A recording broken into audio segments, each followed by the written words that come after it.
साथियों, स्वागत है आपका सुदृष्टि पीसीएस यूट्यूब चैनल पर। साथियों, जैसे कि आपको पता होगा कि यूपी ट्रिपल एससी पिट परीक्षा की तिथि जो है वो अब 24 अगस्त 2021 कर दी गई है और इस परीक्षा के लिए महत्वपूर्ण करंट अफेयर्स दिसंबर 2020 से 5 अगस्त 2021 तक इसकी एक श्रृंखला चल रही है टॉप 500 और इसका यह आज चौथा भाग है। तो चलिए प्रारंभ करते हैं।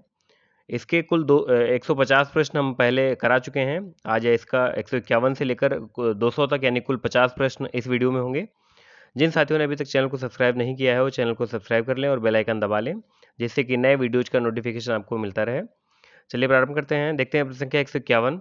Digital real time flood reporting और सूचना प्रबंधन प्रणाली को शुरू करने वाला भारत का पहला राज्य है। तो इस राज्य का नाम है असम। असम ने प्रारंभ किया है। और इसके पहले वाले वीडियो में मैंने आपको बताया था कि एक राज्य ने क्या किया है, भूकंप के लिए एक ऐप उसका विकसित किया है, ऐप विकसित किया है जो कि भूकंप का अलर्ट पहले ही जारी कर देगा। तो आप लोग बताइए कि कौन से राज्य ने भूकंप के लिए ऐप जो है विकसित किया है। अगला है अंतर्राष्ट्रीय योग दिवस कब मनाया गया, इसका केंद्रीय विषय क्या था। तो 21 जून 2021 को अंतर्राष्ट्रीय योग दिवस मनाया गया। आप लोग बताइए कि यह इसका कौन सा संस्करण था, मतलब कब से प्रारंभ किया गया और यह जो था किस नंबर का अंतर्राष्ट्रीय योग दिवस था। और इसका केंद्रीय विषय था योगा फॉर वेलनेस। ठीक है। अगला है 153वां, भारत के किस रिजर्व पार्क को नेटवेस्ट ग्रुप अर्थ हीरोज अवार्ड, ये एक अवार्ड का नाम है, इस अवार्ड से सम्मानित किया गया है। तो इसका नाम है सतपुड़ा टाइगर रिजर्व जो कि मध्य प्रदेश में है। प्रश्न संख्या 154 है, भारत के किस शहर में पहला अनाज एटीएम खोला गया है। तो यह खोला गया है गुरुग्राम यानी हरियाणा में। और आपको बता दें गुरुग्राम ही अभी कोविड-19 महामारी के बाद सबसे सुरक्षित शहर के रूप में घोषित किया गया है। कोविड-19 महामारी के बाद ऐसा शहर जो कोविड-19 से सबसे सुरक्षित है, तो वो गुरुग्राम को ही एक रिपोर्ट आई थी उसमें घोषित किया गया है। अगला है टी20 क्रिकेट में 14,000 रन बनाने वाले विश्व के पहले बल्लेबाज बन गए हैं। तो ये हैं क्रिस गेल।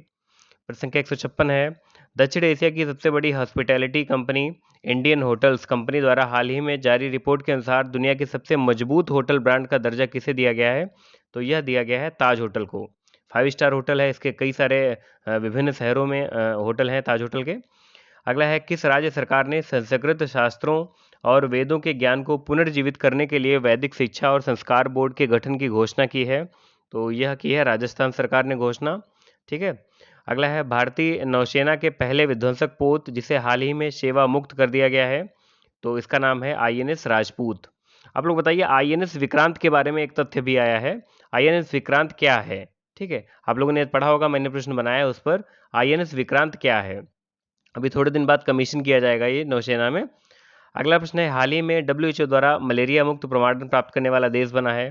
तो वह देश बना है चीन। प्रश्न संख्या 160 है, जून 2021 में अमेरिकी राष्ट्रपति जो बिडेन और रूसी राष्ट्रपति पुतिन के बीच ऐतिहासिक शिखर बैठक कहाँ संपन्न हुई होगा।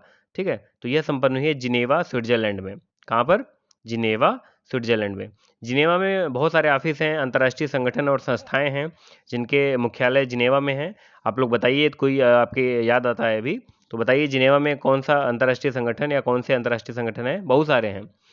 चलिए अगला है, कोविड-19 महामारी के दौरान देश में आत्महत्या की दर में वृद्धि के कारण किस देश ने एकाकीपन मंत्रालय बनाकर पहला मंत्री नियुक्त किया है। इस मंत्रालय का गठन किया है जापान ने और अभी हाल ही में एक मंत्री नियुक्त किया गया है जापान में। आत्महत्या की दर में वृद्धि के कारण अवसाद में जा रहे थे वहाँ के नागरिक, इसी हेतु। चलिए, नए संसद भवन का निर्माण किस प्रोजेक्ट के अंतर्गत किया जा रहा है। तो इसका प्रोजेक्ट का नाम है सेंट्रल विस्टा प्रोजेक्ट के अंतर्गत। अभी बीच में कुछ विवादित भी रहा, आप खबरों में रहा है ये। अगला प्रश्न है, जून 2021 में स्विट्जरलैंड के central bank Swiss national bank, ये स्विट्जरलैंड का सेंट्रल बैंक है, द्वारा जारी वार्षिक बैंक सांख्यिकी के अनुसार स्विस बैंकों में जमा धन के मामले में भारत का स्थान है। तो इसका स्थान कौन सा है? 51वां। ग्रीन ऑस्कर कहा जाने वाला हिटली अवार्ड, अब देखिए अगर प्रश्न आ जाए कि ग्रीन ऑस्कर किसको कहा जाता है, तो ये कहा जाता है हिटली अवार्ड को। तो ये हिटली अवार्ड 2021 किस भारतीय पर्यावरणविद को प्रदान किया गया। इनका नाम है नुकू फेम, कहीं कहीं नुक्कू फेम दिया है, बीच में अधिका भी लगी है, दोनों हो सकते हैं। नुकू फेम नाम है और ये नागालैंड के निवासी हैं, यहाँ के पर्यावरणविद हैं। अगला प्रश्न है, केंद्र सरकार ने किस तिथि से स्वर्ण आभूषणों पर हॉल मार्किंग अनिवार्य कर दी है। तो ये है 1 जून 2021 से। ठीक है। अगला है, बेंगलुरु की किस जापानी शिक्षिका को जापान सरकार के प्रतिष्ठित आर्डर ऑफ राइजिंग सन पुरस्कार से सम्मानित किया गया है। तो ये बेंगलुरु की शिक्षिका हैं, इनका नाम है श्यामला गणेश। ये जापानी भाषा के भारत में प्रचार प्रसार में अपना बहुत योगदान दे रही हैं, इसलिए इनको ऑर्डर ऑफ राइजिंग सन पुरस्कार, जो कि जापान सरकार का प्रतिष्ठित पुरस्कार है, इसे सम्मानित किया गया है। अगला प्रश्न है, अंतर्राष्ट्रीय हॉकी महासंघ ने हाल ही में हॉकी इंडिया को किस प्रतिष्ठित पुरस्कार से सम्मानित किया? तो इस पुरस्कार का नाम है एटीएन ग्लिचेच अवार्ड। ठीक है, इससे किसको सम्मानित किया गया? हॉकी इंडिया को। और किसने सम्मानित किया? अंतर्राष्ट्रीय हॉकी महासंघ ने। प्रश्न संख्या 168 है, तनावग्रस्त लोगों को प्रकृति से सीधे संपर्क में लाकर उन्हें स्वस्थ बनाने की अवधारणा पर आधारित देश के पहले फॉरेस्ट हीलिंग सेंटर का उद्घाटन कहाँ हुआ? तो यह हुआ है कालिका नामक एक गांव या एक शहर कह सकते हैं, रानीखेत के निकट है, उत्तराखंड में। ठीक है, मतलब जो तनावग्रस्त लोग हैं उनको सीधे प्रकृति के नज़दीक लाकर उनको स्वस्थ बनाने की अवधारणा है।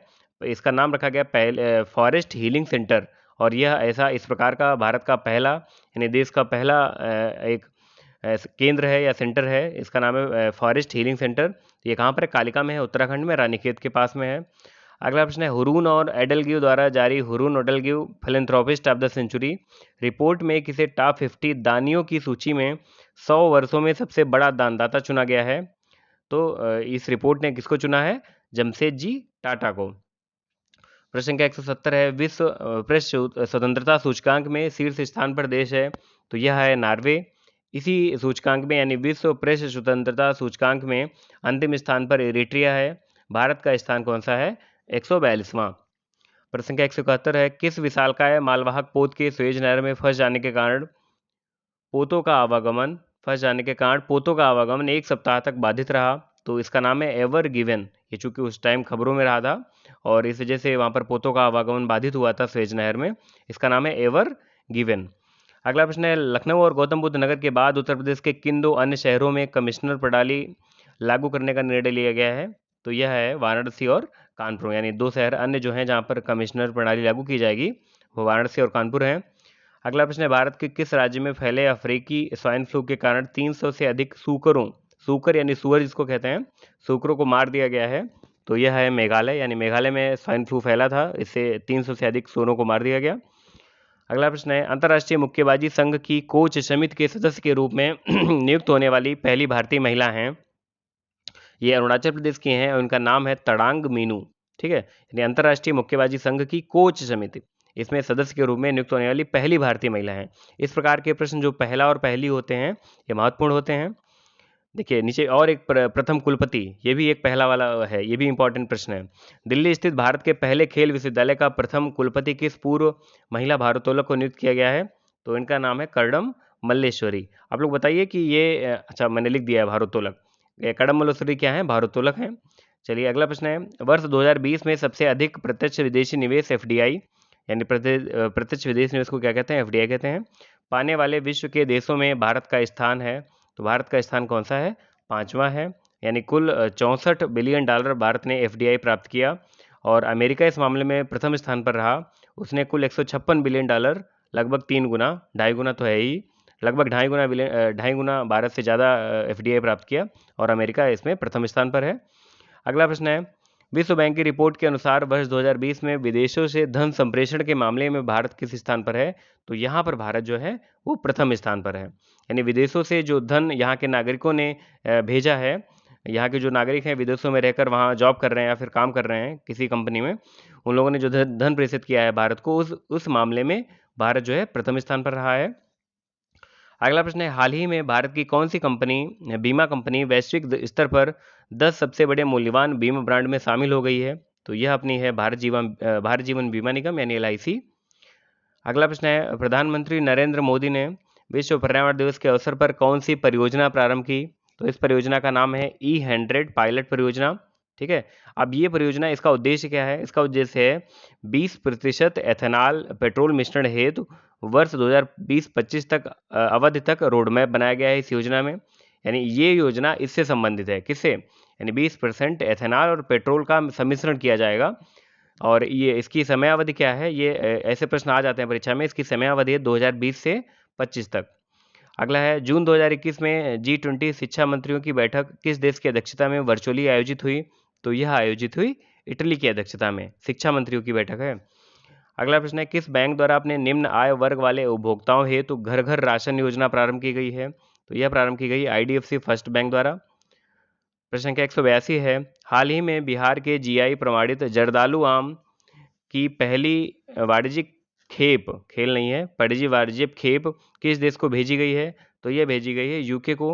यानी ये जो बिहार का जीआई प्रमाणित जर्दालू आम है, और जीआई प्रमाणित जो भी पिछले वर्ष में 2020 या 2021 में जीआई मतलब भौगोलिक संकेतक के रूप में होते हैं, ये वहाँ के विशिष्ट उत्पाद होते हैं उस क्षेत्र या उस राज्य के।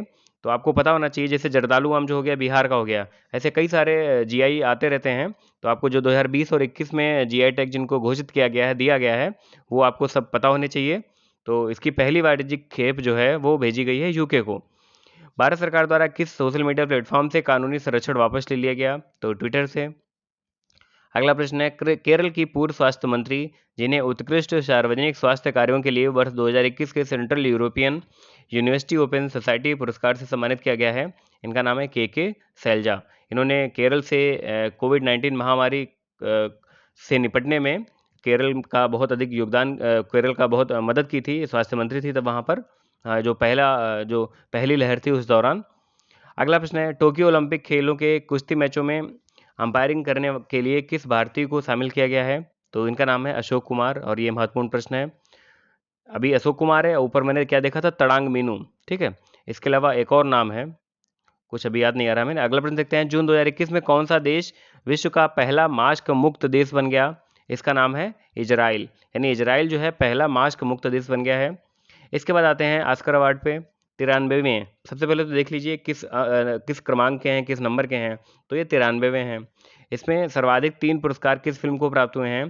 तो इसका नाम है नोमाडलैंड, इसको 3 पुरस्कार मिले हैं। और ये तीनों पुरस्कार देखिए इस श्रेणी में है, कौन कौन सी? सर्वश्रेष्ठ फिल्म की श्रेणी में, सर्वश्रेष्ठ अभिनेत्री और सर्वश्रेष्ठ निर्देशन। यानी सर्वश्रेष्ठ फिल्म का अवार्ड मिला है नोमाडलैंड को, यही जो है मूवी जिसने 3 पुरस्कार जीते हैं। सर्वश्रेष्ठ अभिनेत्री, इसी फिल्म में अभिनेत्री हैं फ्रांसिस मैंडोरमैंड, इनको मिला है। और सर्वश्रेष्ठ निर्देशन, इसका अवार्ड जो है इसी फिल्म के निर्देशक क्लोए झाओ, इसी नोमैडलैंड फिल्म के निर्देशक हैं, इनको मिला है। और यहीं पर एक प्रश्न और महत्वपूर्ण बन जाता है कि सर्वश्रेष्ठ अभिनेता का अवार्ड किसको मिला है? तो ये मिला है एंथी हॉपकिंस को, और फिल्म का नाम है द फादर के लिए, ठीक है। प्रश्न संख्या 188 है, किस देश की महिला क्रिकेट टीम ने लगातार 22 वनडे जीतने का विश्व रिकॉर्ड बनाया है? तो यह बनाया है ऑस्ट्रेलिया ने। अगला प्रश्न है, भारत के निजी क्षेत्र के किस बैंक को Asia money best bank award 2021 में India's best bank for SME, ये एमएसएमई वाला ये है, जो एमएसएमई होता है उसी में एसएमई है, इसके लिए चुना गया है? तो ये एचडीएफसी बैंक को चुना गया है। प्रश्न संख्या 190 है, प्रधानमंत्री श्री नरेंद्र मोदी द्वारा लॉन्च किए गए किस अभियान ने 1 जुलाई 2021 को 6 वर्ष पूरे कर लिए? ये चूंकि 1 जुलाई 2015 को लॉन्च की गई थी, तो इसका नाम है इस अभियान का डिजिटल इंडिया अभियान। अगला प्रश्न है, प्रधानमंत्री श्री नरेंद्र मोदी ने जापानी शैली में निर्मित जेन गार्डन और काइजन अकादमी का उद्घाटन किस शहर में किया है? तो उस शहर का नाम है अहमदाबाद। यानी अहमदाबाद में जापानी शैली में निर्मित जेन गार्डन और काइजन अकादमी का उद्घाटन किया है श्री नरेंद्र मोदी जी ने। अगला प्रश्न है, गांधी शांति पुरस्कार वर्ष 2020 व वर्ष 2019 के लिए किसे चुना गया है? तो यह प्रश्न बहुत ही महत्वपूर्ण है, और दोनों वर्षों के लिए 2019 भी और 2020 के लिए भी आपको पता हो। तो 2020 के लिए बांग्लादेश के शेख मुजीब उर रहमान को चुना गया है, और 2019 के लिए ओमान के दिवंगत सुल्तान, इनका नाम है काबूस बिन सैद अल सैद, इनको चुना गया है। तो आपको 2020 का भी अच्छे से देख लीजिए और 2019 का भी देख लीजिए। प्रश्न संख्या 193 है, कनाडा के सुप्रीम कोर्ट में पहले अश्वेत न्यायमूर्ति के रूप में किस भारतीय मूल के व्यक्ति को चुना गया है, नियुक्त किया गया है? इनका नाम है महमूद जमाल। क्या नाम है? महमूद जमाल।